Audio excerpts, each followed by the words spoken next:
Leo nataka nikwambie, kila anayetaka amfurahishe kila mwanadamu, iwe ni kwenye maisha ya kawaida au ya mahusiano, yule ni mtumwa wa kila mwanadamu duniani. Safari na maisha yako duniani huwezi ukamfanya kila mwanadamu akucheke, akufurahie na akupende. Ni lini utaanza kuwa na muda wa peke yako? Ni lini utaanza kujitenga na vitu visivyo sahihi, marafiki wasio sahihi, wapenzi wasio sahihi, ili milango ya mwanzo mpya wa safari yako ianze?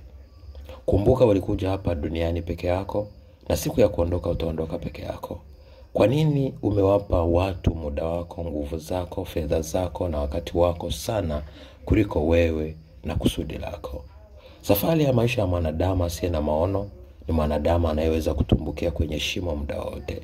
Fikra zako na mawazo yako yasipoendana na lile kusudi la kuumbwa kwako, ukatanguliza mapenzi na kuwa mlevi wa mapenzi, mwisho wa hatima yako ni kilio na kusaga meno.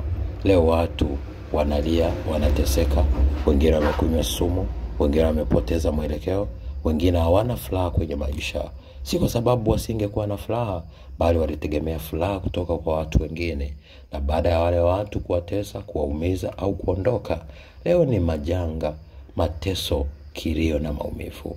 Ni lini utakuwa huru? Ni lini utakuwa na furaha binafsi kutoka ndani? Ni lini utaamua kutengeneza safari ya maisha yako isiyo na majuto? Unapoamua leo kutambua thamani yako, kujua wewe ni nani, kujua ulikuja peke yako. Usipojua hayo yote, utazidi kuwa mtumwa mpaka siku ya mwisho wa maisha yako. Leo amua kujitangaza kuwa ni mtu huru. Leo amua kujitangaza kuwa ni mtu usiyekubali kushindwa. Leo amua kujitangaza kuwa ni mtu ambaye hutoteseka tena, hata kama watu wengi wanataka uteseke kwenye mahusiano, kwenye maisha, kwenye kazi, kwenye biashara au kitu chochote kwenye maisha yako.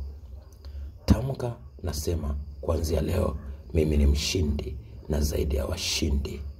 Nimefanikiwa, nimestawi na sitoteseka tena. Kumbuka neno lako lina nguvu unapoamua kubadili maisha yako. Ukisoma kile kitabu cha Mithali 18:20-21 anakuambia kila mwanadamu atakula matunda ya kinywa chake. Kifo na uzima huwa katika nguvu ya ulimi, na wale wanaopenda ulimi watakula matunda yake. Jitamkie, jitabirie. Amua leo kutengeneza safari mpya ya maisha yako, mfumo mpya wa maisha yako, njia mpya ya maisha yako kupitia neno lako. Mimi nakuona ni mshindi wa thamani na unayeweza kupata chochote muda wote, saa yote. Je, wewe unajionaje? Tafakari, chukua hatua leo. Njia yako imefunguka. Nawapenda. God bless you. Be a shining star in Jesus' holy name.